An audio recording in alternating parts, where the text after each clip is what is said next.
ಆತ್ಮೀಯ ಸ್ನೇಹಿತರೆ, ತಮ್ಮೆಲ್ಲರೂ ಕೂಡ ಜ್ಞಾನದೀವಿಗೆ ಅಕಾಡೆಮಿ ಯೂಟ್ಯೂಬ್ ಚಾನಲ್ಗೆ ಸ್ವಾಗತ. ಟಿಇಟಿ ಆಸ್ಪಿರೆಂಟ್ಸ್ ಗಳಿಗೊಂದು ನಮ್ಮ ಜ್ಞಾನದೀವಿಗೆ ಅಕಾಡೆಮಿ ಯೂಟ್ಯೂಬ್ ಚಾನಲ್ ನ ಕಡೆಯಿಂದ ಒಂದು ಗುಡ್ ನ್ಯೂಸ್ ಅಂತಾನೆ ಹೇಳ್ಬೋದು. ಅದೇನು ಅಂದ್ರೆ, ಕರ್ನಾಟಕದಲ್ಲಿ ಮೊಟ್ಟ ಮೊದಲನೇ ಬಾರಿಗೆ ಟಿಇಟಿ ಆಸ್ಪಿರೆಂಟ್ಸ್ ಗಳಿಗೋಸ್ಕರ ರಾಜ್ಯ ಮಟ್ಟದ ಟಿಇಟಿ ಮಾರ್ಕ್ ಟೆಸ್ಟ್ ಅನ್ನ ನಮ್ಮ ಜ್ಞಾನದೀವಿಗೆ ಅಕಾಡೆಮಿ ಯೂಟ್ಯೂಬ್ ಚಾನಲ್ ನ ವತಿಯಿಂದ ಆಯೋಜಿಸ್ತಾ ಇದ್ದೇವೆ. ಇದರ ವಿಶೇಷತೆಗಳೇನು ಹಾಗೂ ಇದನ್ನ ತೆಗೆದುಕೊಳ್ಳೋದ್ರಿಂದ ಏನೆಲ್ಲ ಉಪಯೋಗ ಆಗುತ್ತೆ ಅಂತ ನಾವು ನೋಡ್ತಾ ಹೋಗೋಣ. ಸೊ ಮೊದಲನೇದಾಗಿ ಈ ಒಂದು ಮಾರ್ಕ್ ಟೆಸ್ಟ್ ಅನ್ನ ಏನಕ್ಕೆ ತಗೊಳ್ಬೇಕು ಅಂತ ನೋಡ್ತಾ ಹೋದ್ರೆ, to outcome from exam fear for ಫ್ರೆಶರ್ಸ್ಗೂ ಅಷ್ಟೇ ಅಥವಾ ರಿಪೀಟರ್ಸ್ಗಾದ್ರೂ ಅಷ್ಟೇನೆ ಎಲ್ಲೋ ಒಂದ್ ಕಡೆ ಎಕ್ಸಾಮ್ ಫಿಯರ್ ಅನ್ನೋದು ಇದ್ದೇ ಇರುತ್ತೆ. So before going to exam 1 week ಅಥವಾ 3 to 4 days ಬ್ಯಾಕ್ ನೀವು ಒಂದು ಮಾಡೆಲ್ ಟೆಸ್ಟ್ ಅನ್ನ ಅಥವಾ ಮಾರ್ಕ್ ಟೆಸ್ಟ್ ಅನ್ನ ತೆಗೆದುಕೊಂಡ್ರೆ ಬಟ್ ನಿಮ್ಮಲ್ಲಿ ಸೀರಿಯಸ್ನೆಸ್ ಇರಬೇಕು. ಎಕ್ಸಾಮ್ ನೇ ತೆಗೆದುಕೊಳ್ತಾ ಇದೀನಿ ಅನ್ನೋ ರೀತಿ ನೀವು ಕೂತ್ಕೊಂಡು ಕರೆಕ್ಟ್ ಆಗ 150 minutes ಏನಿರುತ್ತೆ 2.5 hours ಅಲ್ಲಿ ಎಕ್ಸಾಮ್ ನೇ ಬರಿತಾ ಇದೀನಿ ಅನ್ನೋ ರೀತಿ ನೀವು ಕೂತ್ಕೊಂಡು ಅದನ್ನ ಅಟೆಂಡ್ ಮಾಡಿದ್ರೆ, ಎಕ್ಸಾಮ್ ಅಲ್ಲಿ ಮೊಬೈಲ್ ಇರಲ್ಲ, ಬಟ್ ಇಲ್ಲಿ ಮೊಬೈಲ್ ಇಟ್ಕೊಂಡು ಆನ್ಸರ್ ಮಾಡ್ತಾ ಹೋಗ್ತೀರಿ ಅಷ್ಟೇನೆ. ಅದನ್ನ ಸೀರಿಯಸ್ ಆಗಿ ತೆಗೆದುಕೊಂಡು ನೀವು ಮಾಡ್ತಾ ಹೋದ್ರೆ ಖಂಡಿತವಾಗಿಯೂ ಇದು ವರ್ಕೌಟ್ ಆಗೇ ಆಗುತ್ತೆ. ಎಕ್ಸಾಮ್ ಫಿಯರ್ ಕೂಡ ನೀವು ಆ ಸ್ಟ್ರೆಸ್ ಇಂದ ಕೂಡ ಆಚೆ ಬರ್ಬೋದು. ನಿಮ್ಮಲ್ಲಿ ಆ ಒಂದು ಭಯ ಕೂಡ ಹೋಗುತ್ತೆ. ಜೊತೆಗೆ ಎಕ್ಸಾಮ್ ಹೇಗಿರುತ್ತೆ, ಅದನ್ನ ಹೇಗೆ ಫೇಸ್ ಮಾಡ್ಬೇಕು, ಟೈಮ್ ಮ್ಯಾನೇಜ್ಮೆಂಟ್ ಹೇಗೆ, ಇದ್ರ ಬಗ್ಗೆ ಎಲ್ಲ ನಿಮ್ಗೆ ಒಂದು ಐಡಿಯಾ ಬರ್ತಾ ಹೋಗುತ್ತೆ. ಹಾಗೆಯೇ ಟು ಬೂಸ್ಟ್ ಯುವರ್ ಕಾನ್ಫಿಡೆನ್ಸ್ ಅಂದ್ರೆ ನಿಮ್ಮಲ್ಲಿ ಈಗ ಈ ಒಂದು ಮಾರ್ಕ್ ಟೆಸ್ಟ್ ನ ತೆಗೆದುಕೊಳ್ತೀರಿ, ಎಕ್ಸಾಮ್ ಹೇಗಿರುತ್ತೋ ಏನೋ ಮಾಡೆಲ್ ಪೇಪರ್ ಗಳನ್ನ ನೋಡಿರ್ತೀರಿ, ನೀವು ಡಿಪಾರ್ಟ್ಮೆಂಟ್ ಇಂದ ಕೂಡ ಕೊಟ್ಟಿದ್ದಾರೆ, ಅವುಗಳನ್ನ ನಮ್ಮ ಯೂಟ್ಯೂಬ್ ಚಾನಲ್ ಕಡೆಯಿಂದ ಕೂಡ ಸಾಲ್ವ್ ಮಾಡಿ ನಿಮಗೆ ಸೊಲ್ಯೂಷನ್ ಕೊಡ್ತಕ್ಕಂಥ ಪ್ರಯತ್ನವನ್ನ ಮಾಡಿದ್ದೇವೆ. ಸೊ ಹಾಗೆಯೇ ನೀವು ಆ ಮಾಡೆಲ್ ಟೆಸ್ಟ್ ಪೇಪರ್ ಗಳನ್ನ ನೋಡಿದ್ರು ಕೂಡ, ಮಾಡೆಲ್ ಎಕ್ಸಾಮ್ಸ್ ಪೇಪರ್ ಹೆಂಗ್ ಕೊಟ್ಟಿದ್ದಾರೆ ಪ್ರೀವಿಯಸ್ ಇಯರ್ ಅದನ್ನ ನೋಡಿದ್ರು ಕೂಡ ನೀವು ಕೂತ್ಕೊಂಡು ಎಕ್ಸಾಮ್ ಅನ್ನ ಬರ್ದಂಗ ಆಗಿರೋದಿಲ್ಲ. ಆ ಪೇಪರ್ ಗಳನ್ನ ಸಾಲ್ವ್ ಮಾಡಿರ್ತೀರಿ, ಬಟ್ ದಿನ ಎಲ್ಲ ಕೂತ್ಕೊಂಡು ಸಾಲ್ವ್ ಮಾಡಿರ್ತೀರಿ, ಯಾವಾಗ್ಲೂ ಒಂದ್ 5 ಕ್ವಶನ್ ನೋಡಿರ್ತೀರಿ, ಮತ್ತೆ ಇನ್ಯಾವಾಗ್ಲೋ ಒಂದ್ 10 ನೋಡಿರ್ತೀರಿ, ಬಟ್ ನಿಮ್ಮಲ್ಲಿ ಸೀರಿಯಸ್ನೆಸ್ ಇರೋದಿಲ್ಲ. ಆ ಟೈಮ್ ಮ್ಯಾನೇಜ್ಮೆಂಟ್ ಅನ್ನ ಮಾಡ್ಕೊಳ್ಳೋದನ್ನ ಅಲ್ಲಿ ಕಲ್ತಿರೋದಿಲ್ಲ.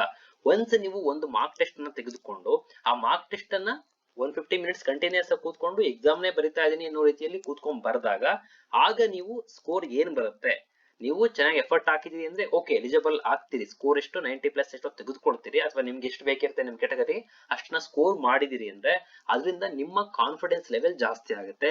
ಹಾಗೆಯೇ ಇನ್ ಕೇಸ್ ಏನಾದ್ರೂ ಮಿಸ್ಟೇಕ್ಸ್ ಗಳನ್ನ ಮಾಡ್ಕೊಂಡ್ರಿ, ಎಲಿಜಿಬಲ್ ಗಿಂತ ಸ್ವಲ್ಪ ಕಡಿಮೆ ಬರ್ತಾ ಇದೆ ಅಂದ್ರೆ ಆಗ ನಿಮ್ಗೆ ಮತ್ತೊಂದು ಅಪಾರ್ಚುನಿಟಿ ಸಿಗುತ್ತೆ. ಹೇಗೆ ಎಲ್ಲಿ ಮಿಸ್ಟೇಕ್ಸ್ ಮಾಡ್ಕೊಳ್ತಾ ಇದೀವಿ ನಾವು ಅದನ್ನ ನೋಡ್ಕೊಂಡು ಕರೆಕ್ಷನ್ಸ್ ಅನ್ನ ಮಾಡ್ಕೊಂಡು ಇನ್ನ ಕಮಿಂಗ್ 1 ವೀಕ್ ಒಳಗಡೆ ಏನ್ ಎಕ್ಸಾಮ್ ಬರುತ್ತೆ November 6th ಆಗ ನಿಮ್ಗೆ ಎಕ್ಸಾಮ್ ಅಲ್ಲಿ ಆ ಕರೆಕ್ಷನ್ಸ್ ಗಳನ್ನ ಸರಿ ಮಾಡ್ಕೊಂಡು ನೀವು ಸ್ಕೋರ್ ಮಾಡೋದಕ್ಕೆ, ಎಲಿಜಿಬಿಲಿಟಿನ ಪಡ್ಕೊಳ್ಳೋದಕ್ಕೆ ಸಹಾಯಕ ಆಗುತ್ತೆ ಅಂತಾನೆ ಹೇಳ್ಬೋದಾಗಿದೆ. ಹಾಗೆಯೇ very importantly time management practice for freshers and repeaters also. ಹಾಗೆ ನಮಗೆ ಗೊತ್ತಿರ್ತಕ್ಕಂಥ ಹಲವಾರು ಅಭ್ಯರ್ಥಿಗಳು ಏನು ಮಿಸ್ಟೇಕ್ಸ್ ಅನ್ನ ಮಾಡ್ಕೊಡ್ತಾ ಇದಾರೆ ಅಂದ್ರೆ ಮೇಜರ್ ಆಗಿ ಇದೇ ಮಿಸ್ಟೇಕ್ ಮಾಡ್ಕೊಳ್ಳೋದು ಪ್ರತಿ ಕ್ಯಾಂಡಿಡೇಟ್ಸ್ ಗಳು, ಎಸ್ಪೆಷಲಿ ಫ್ರೆಶರ್ಸ್. ರಿಪೀಟರ್ಸ್ಗೂ ಕೂಡ ಪ್ರಾಬ್ಲಮ್ ಬರ್ತಾ ಇದೆ. ಕೆಲವು ಅಭ್ಯರ್ಥಿಗಳಲ್ಲಿ ಏನಾಗುತ್ತೆ ಅಂದ್ರೆ ಅವರಲ್ಲಿ ನಾಲೆಡ್ಜ್ ಇದೆ, ಬೇಕಿದ್ರೆ ಅದನ್ನ ಇನ್ನೊಂದ್ 30 minutes ಎಕ್ಸ್ಟ್ರಾ ಕೊಟ್ರೆ ಸೆಂಚುರಿ ಬೇಕಾದ್ರೂ ಬಾರಿಸ್ತಾರೆ, 110 ವರೆಗೂ ರೀಚ್ ಆಗ್ತಕ್ಕಂತ ಒಂದು ನಾಲೆಡ್ಜ್ ಅವರಲ್ಲಿ ಇದೆ. ಬಟ್ ಟೈಮ್ ಮ್ಯಾನೇಜ್ಮೆಂಟ್ ಅಲ್ಲಿ ಎಡುತ್ತಾ ಇದ್ದಾರೆ. ಆ ಹಿಂದೆ ಕೂಡ ಇದ್ರ ಬಗ್ಗೆ ಮಾತಾಡಿದ್ದೇನೆ, ಟೈಮ್ ಮ್ಯಾನೇಜ್ಮೆಂಟ್ ಅಲ್ಲಿ ಯಾವ ರೀತಿ ಎಡುತ್ತೀರಿ ಅಂತ. ಸೊ ಆ ಟೈಮ್ ಮ್ಯಾನೇಜ್ಮೆಂಟ್ ತುಂಬಾ ಇಂಪಾರ್ಟೆಂಟ್ ಆಗುತ್ತೆ ಇಲ್ಲಿ. ನಿಮ್ಮ ನಾಲೆಡ್ಜ್ ನ ಜೊತೆಗೆ ಕೆಲವೊಂದ್ಸಲ ನಿಮ್ಮ ನಾಲೆಡ್ಜ್ ಗಿಂತ ಟೈಮ್ ಮ್ಯಾನೇಜ್ಮೆಂಟ್ ಇಂಪಾರ್ಟೆಂಟ್ ಆಗ್ಬಿಡುತ್ತೆ. ಎಷ್ಟೇ ಗೊತ್ತಿದ್ರು ಕೂಡ ಟೈಮ್ ಮ್ಯಾನೇಜ್ಮೆಂಟ್ ಮಾಡ್ತಾ ಇಲ್ಲ, ಅಲ್ಲಿ 100 ಕ್ವಶನ್ ಟಚ್ ಮಾಡುವಷ್ಟರಲ್ಲಿ ಬೆಲ್ಲ ಆಯ್ತು ಅಂದ್ರೆ ಏನು ಮಾಡೋದಕ್ಕೆ ಬರಲ್ಲ. 50 ಕ್ವಶನ್ಸ್ ಅಲ್ಲಿ 49 ಬರ್ತಾ ಇತ್ತು ಅಂದ್ರೂ ಕೂಡ ಏನು ಮಾಡೋದಕ್ಕಲ್ಲ, ಅಲ್ಲಿ ಎಲಿಜಿಬಿಲಿಟಿಯನ್ನ ಪಡ್ಕೊಳ್ಳೋದಕ್ಕೆ ಸಾಧ್ಯ ಆಗಲ್ಲ. ಸೊ ಟೈಮ್ ಮ್ಯಾನೇಜ್ಮೆಂಟ್ ಅನ್ನೋದು ತುಂಬಾ ಇಂಪಾರ್ಟೆಂಟ್ ಆಗುತ್ತೆ ಫ್ರೆಶರ್ಸ್ಗೆ ಮತ್ತೆ ರಿಪೀಟರ್ಸ್ಗೆ ಇಬ್ರು ಕೂಡ. ಎಸ್ಪೆಷಲಿ ಫಾರ್ ಫ್ರೆಶರ್ಸ್ ನೀವು ಒಂದು ಮಾರ್ಕ್ ಟೆಸ್ಟ್ ಅನ್ನ ತೆಗೆದುಕೊಂಡ್ರೆ ನಿಮ್ಗೆ ಒಂದು ಐಡಿಯಾ ಬರುತ್ತೆ ಯಾವ ರೀತಿ ನಾವು ಟೈಮ್ ಅನ್ನ ಮ್ಯಾನೇಜ್ ಮಾಡ್ಕೋಬೇಕು, ಯಾವ ಸೆಕ್ಷನ್ ಅಲ್ಲಿ ಏನಾಗುತ್ತೆ ಅಂತ. ನೆಕ್ಸ್ಟ್ ಪಾಯಿಂಟ್ ಅಂದೇ ಹೇಳ್ತಾ ಇದ್ವಿ, ಏನಂದ್ರೆ section wise time management, self plan ಅಥವಾ ಸೆಲ್ಫ್ ಅನಾಲಿಸಿಸ್ ಅನ್ನ ಮಾಡ್ತಕ್ಕಂಥದ್ದು.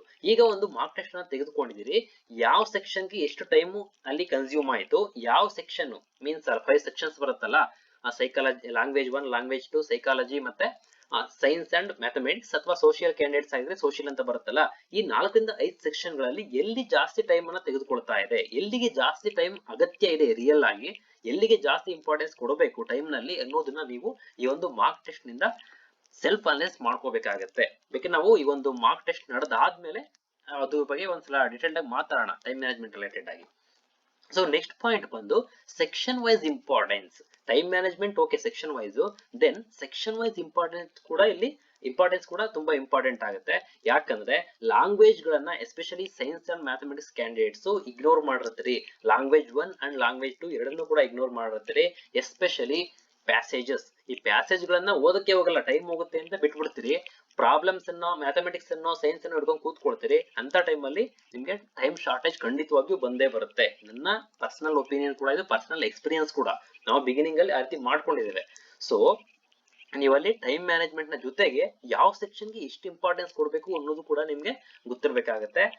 ಆ ರೀತಿಯಾಗಿ ನೀವು ಡೈರೆಕ್ಟ್ ಆಗಿ ಎಕ್ಸಾಮ್ ಹೋಗಿ ಮಿಸ್ಟೇಕ್ಸ್ ಅನ್ನ ಮಾಡ್ಕೊಳ್ಳೋದು ಬೇಡ. ಯಾರೋ ಒಂದು ಸೆಕ್ಷನ್ ಇಗ್ನೋರ್ ಮಾಡೋದು ಅಥವಾ ಯಾರೋ ಒಂದು ಸೆಕ್ಷನ್ ಮೇಲೆ ಜಾಸ್ತಿ ಫೋಕಸ್ ಮಾಡೋದು, ಇಂಥ ಮಿಸ್ಟೇಕ್ಸ್ ಅನ್ನ ಎಕ್ಸಾಮ್ ಅಲ್ಲಿ ಮಾಡೋದು ಬೇಡ.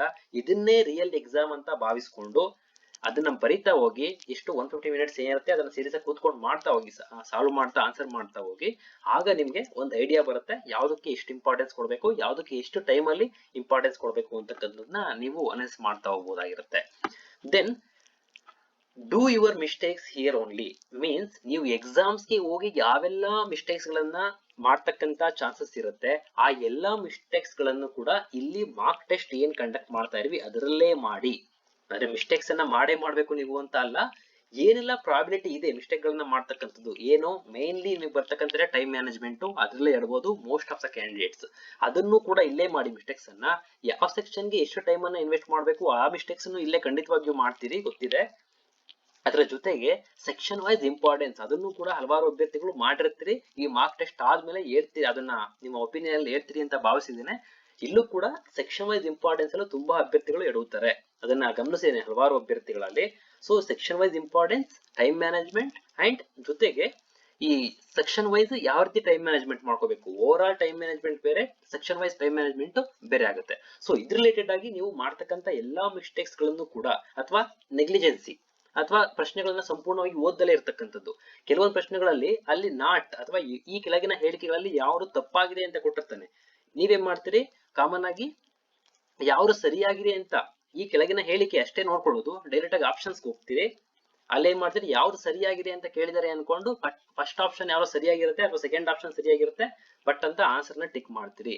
ಇಲ್ಲಿ ತಪ್ಪಾಯ್ತು, ಅಲ್ಲಿ ಕ್ವಶನ್ ಸಂಪೂರ್ಣವಾಗಿ ಓದ್ಕೋಬೇಕಾಗುತ್ತೆ, ವಿಚ್ ಆಫ್ ದ ಫಾಲೋವಿಂಗ್ ಅನ್ನೋದನ್ನ ಸಂಪೂರ್ಣವಾಗಿ. ಸೊ ಈ ರೀತಿಯಾಗಿ ಹಲವಾರು ಮಿಸ್ಟೇಕ್ಸ್ ಗಳನ್ನ ಎಕ್ಸಾಮ್ ಹಾಲ್ ಅಲ್ಲಿ ಖಂಡಿತವಾಗಿಯೂ ಮಾಡ್ತಕ್ಕಂತ ಚಾನ್ಸಸ್ ಇರುತ್ತೆ.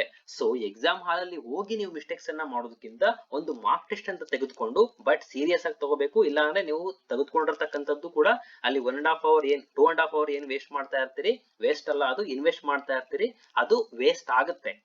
ನೀವ್ ಇನ್ವೆಸ್ಟ್ ಮಾಡೋದಕ್ಕೆ ಅಂತ ಕೂತ್ಕೊಂಡಿರ್ತೀರಿ, ಬಟ್ ನೀವು ಸೀರಿಯಸ್ ಆಗಿ ತೆಗೆದುಕೊಂಡಿಲ್ಲ ಅಂದ್ರೆ ಒಂದ್ 5 ನಿಮಿಷ ಬ್ರೇಕ್ ತಗೊಂಡ್ ಬರ್ತೀನಿ ಎಕ್ಸಾಮ್ ಮಧ್ಯದಲ್ಲಿ, ಮಾರ್ಕ್ ಟೆಸ್ಟ್ ಮಧ್ಯದಲ್ಲಿ ಅಂದ್ರೆ ಖಂಡಿತವಾಗಿಯೂ ಅದು 2.5 hour ಇನ್ವೆಸ್ಟ್ ಆಗಲ್ಲ, ವೇಸ್ಟ್ ಖಂಡಿತವಾಗಿಯೂ ಆಗುತ್ತೆ ಅನ್ನೋದನ್ನ ನಾನು ಮೊದಲೇ ಹೇಳ್ತಾ ಇದ್ದೀನಿ.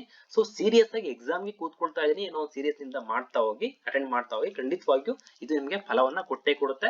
ಆಫ್ಟರ್ ಎಕ್ಸಾಮಿನೇಷನ್ ಖಂಡಿತವಾಗಿಯೂ ನಿಮ್ಗೆ ಅನ್ಸುತ್ತೆ ಮಾರ್ಕ್ ಟೆಸ್ಟ್ ನ ತೆಗೆದುಕೊಂಡಿದ್ದು ಉಪಯೋಗ ಆಯ್ತು ಅಂತ. ಸೊ ನೆಕ್ಸ್ಟ್ ಇದು ರಿಲೇಟೆಡ್ ಆಗಿ ಕೆಲವೊಂದು ಇನ್ಸ್ಟ್ರಕ್ಷನ್ಸ್ ಅನ್ನ ನೋಡ್ತಾ ಹೋಗೋಣ. ಈ ಮಾದರಿ ಪರೀಕ್ಷೆ ಅಥವಾ ಈ ಮಾರ್ಕ್ ಟೆಸ್ಟ್ ಏನಿದೆ ಇದು ಒಟ್ಟು ಸೇಮ್ ನಿಮಗೆ ಗೊತ್ತೇ ಇದೆ 150 ಕ್ವಶನ್ಸ್ ಇರುತ್ತೆ ಅಂತ TET ಅಲ್ಲಿ. ಹಾಗೆಯೇ 150 ಪ್ರಶ್ನೆಗಳನ್ನ ಒಳಗೊಂಡಿದ್ದು 5 ವಿಭಾಗಗಳನ್ನ ಮಾಡಲಾಗಿರುತ್ತೆ. Language 1, language 2, psychology and science candidates ಗಳಿಗೆ 5 ವಿಭಾಗ ಆಗುತ್ತೆ. ಸೋಷಿಯಲ್ ಇನ್ನೇನು ಸೋಷಿಯಲ್ ಒಂದೇ ಬರೋದ್ರಿಂದ ಅಲ್ಲಿ ಒಟ್ಟಾರೆಯಾಗಿ 60 ಪ್ರಶ್ನೆಗಳು ಸೋಷಿಯಲ್ ಅಲ್ಲೇ ಇರುತ್ತೆ. ಇದು ಸೈನ್ಸ್ ಅಭ್ಯರ್ಥಿಗಳಿಗೆ ಮಾತ್ರ ಅಲ್ಲ, ಸೈನ್ಸ್ ಮತ್ತೆ ಸೋಷಿಯಲ್ ಇಬ್ಬರಿಗೂ ಕೂಡ ಇರುತ್ತೆ. ಬೇರೆ ಬೇರೆ ಪ್ರಶ್ನೆ ಪತ್ರಿಕೆಗಳು ಇರುತ್ತೆ. ಏನಿದ್ದಂತೆ ಲ್ಯಾಂಗ್ವೇಜ್ 1, ಲ್ಯಾಂಗ್ವೇಜ್ 2 ಹಾಗೂ ಸೈಕಾಲಜಿ ಸೇಮ್ ಕ್ವಶನ್ಸ್ ಇರುತ್ತೆ, ಬಟ್ ಸೆಕ್ಷನ್ 4 and 5 ಅನ್ನ ಬೇರೆಯಾಗಿ ಕೊಡಲಾಗುತ್ತೆ ಸೋಷಿಯಲ್ ಕ್ಯಾಂಡಿಡೇಟ್ಸ್ ಗಳಿಗೆ.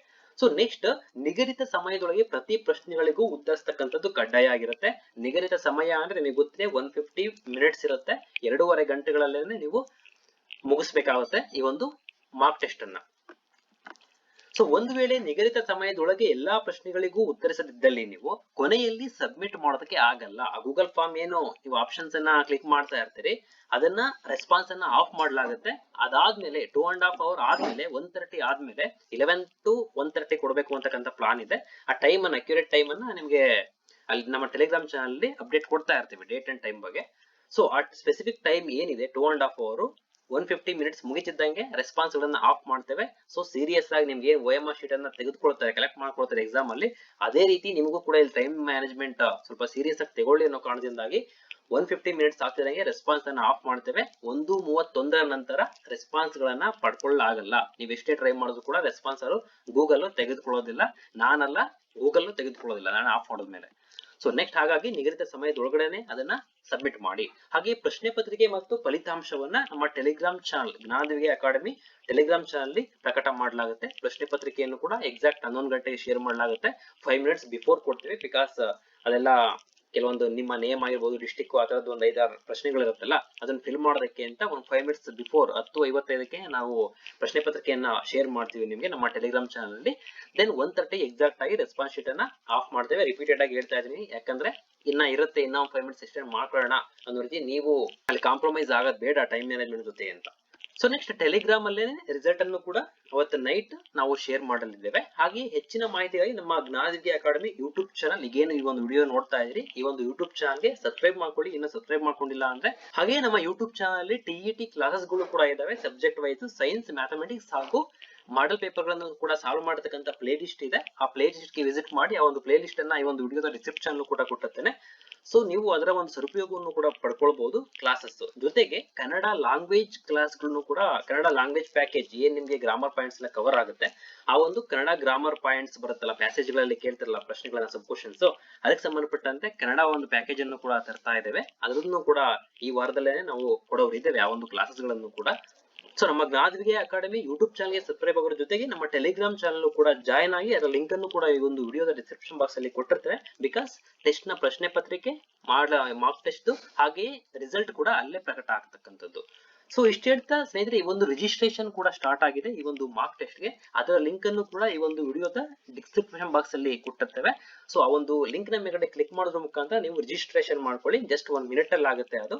ಸೊ ರಿಜಿಸ್ಟ್ರೇಷನ್ ನ ಮುಗಿಸ್ಕೊಂಡು ನೆಕ್ಸ್ಟ್ ನಿಮಗೆ ಟೈಮ್ ಅಂಡ್ ಡೇಟ್ ಅಥವಾ ಈ ತರ ಯಾವುದೇ ಇನ್ಸ್ಟ್ರಕ್ಷನ್ಸ್ ಇದ್ರೂ ಕೂಡ ನಮ್ಮ ಟೆಲಿಗ್ರಾಮ್ ಚಾನಲ್ ಅಲ್ಲಿ ನಿಮಗೆ ಅಪ್ಡೇಟ್ಸ್ ಅನ್ನ ಕೊಡ್ತಾ ಇರ್ತೀವಿ.